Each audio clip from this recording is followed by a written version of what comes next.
Joga Bonito. If you've followed football long enough, that phrase almost appears in your mind automatically, like a natural reflex.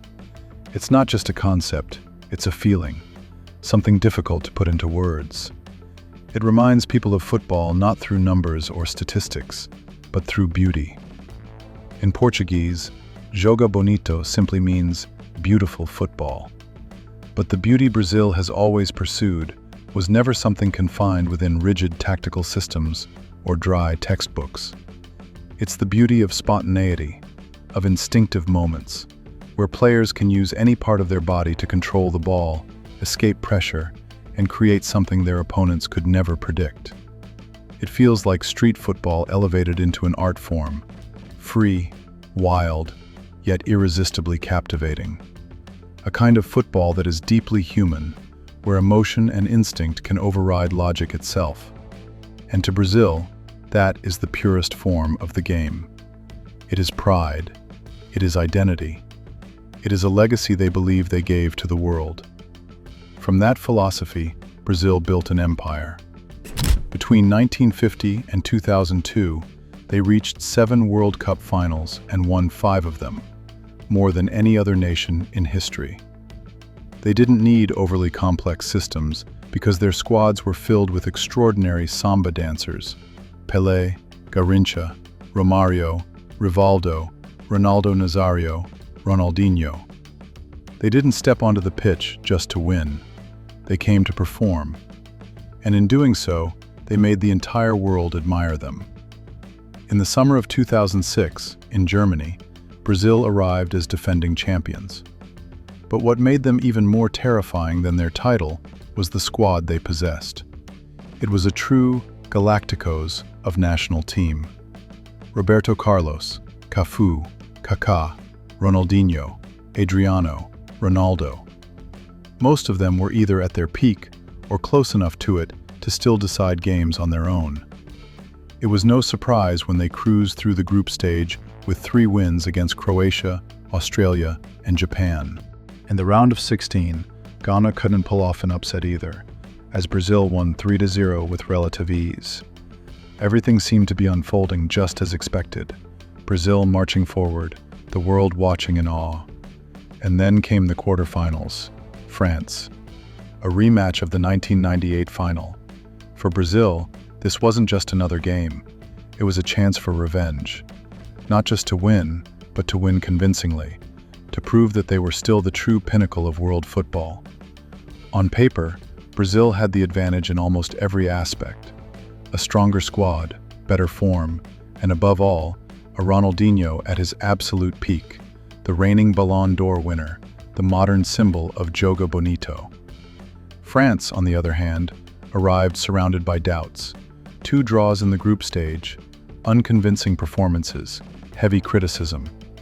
Even after defeating Spain 3-1 in the round of 16, belief in them was still uncertain. Their leader, Zidane Zidane, was no longer the Zidane of 1998. He was 34 years old, bald, and most importantly, nearing the end of his career. A veteran preparing for retirement, facing a Brazilian side at the height of its brilliance. Logically, the outcome seemed already decided. But football, as always, does not follow logic. Brazil entered the match with near absolute confidence. What they didn't realize was that, over the next 90 minutes, they would no longer be the main characters. They would become spectators, unwilling spectators to a masterpiece. It took just 34 seconds. That's all Zidane needed to send a message. He received the ball near midfield, controlled it with his right foot, shielded it from Zé Roberto, and then, suddenly, flicked it with his heel to escape. Without stopping, he glided past Gilberto Silva and launched an attack. Everything flowed so smoothly, it almost felt unreal. Ronaldinho had done similar things before, but Zidane didn't just beat opponents. He made every movement look effortless, stripped of anything unnecessary. Every step, every touch carried its own rhythm, as if he were dancing across the pitch. The crowd, the commentators, even the players themselves, everyone was drawn into Zidane's orbit. Throughout the match, he controlled everything: the tempo, the space, the emotions. Brazil's pressing became meaningless against his technique and vision. Zidane didn't need to run much, but every time he touched the ball, the game shifted. There were moments when he gently lifted the ball over an opponent's head, then calmly passed it as if nothing had happened. Moments where he executed the Marseille roulette, right in front of Brazilian players, almost like a statement that artistry did not belong to them alone.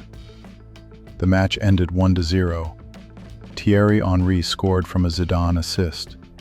But everyone understood that the goal was just a detail. The true protagonist of the story wore number 10. After the match, several Brazilian players approached Zidane to embrace him. Ronaldinho stood still, hands on hips, his eyes filled with disappointment. An ITV commentator called it one of the greatest individual performances I've ever witnessed. Coach Carlos Alberto Parreira admitted, "That was the best Zidane we've seen in the last 8 years." Raymond Domenech wasn't surprised at all. "He's Zidane. I always knew what he could do." And Zidane himself, as always, remained calm. "We needed a good game, and we delivered. We want to go further."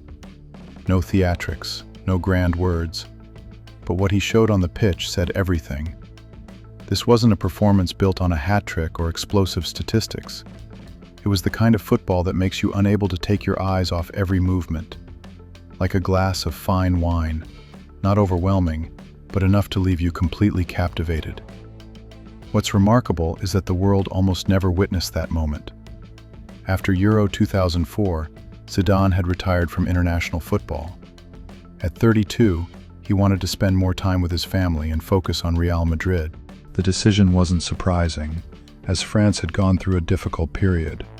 But when the 2006 World Cup qualifiers became complicated, when France risked missing out on Germany, Domenech turned to Zidane, and Zidane returned, not alone. He brought back names like Claude Makélélé and Lilian Thuram. That return changed everything. France won 3 of their last 4 qualifying matches and secured their World Cup spot in dramatic fashion. It was the beginning of something special. They went all the way to the final, just as Zidane had envisioned. He continued to shine in the semi-final against Portugal, then left his mark in the final with a bold Panenka penalty against Buffon. And then came the defining moment, the headbutt on Materazzi. A red card. France lost on penalties, and the dream ended in a way no one wanted. Yet Zidane's legacy was never erased. If anything, it became deeper, more complex. He wasn't just a genius, he was human, with both light and darkness. And that's what makes his story unforgettable. The 2006 World Cup was called a magical summer by Germany, not only because of the nation's footballing revival, but because it became the final stage for so many legends. Ronaldo, Riquelme, Beckham, Totti, Van Nistelrooy, they all said goodbye. But among them, only one man truly made the entire world fall silent: Zinedine Zidane, the bald-headed man who turned a quarterfinal into a work of art, and made even the samba dancers, the very symbol of Joga Bonito, bow to a dance that was entirely his own.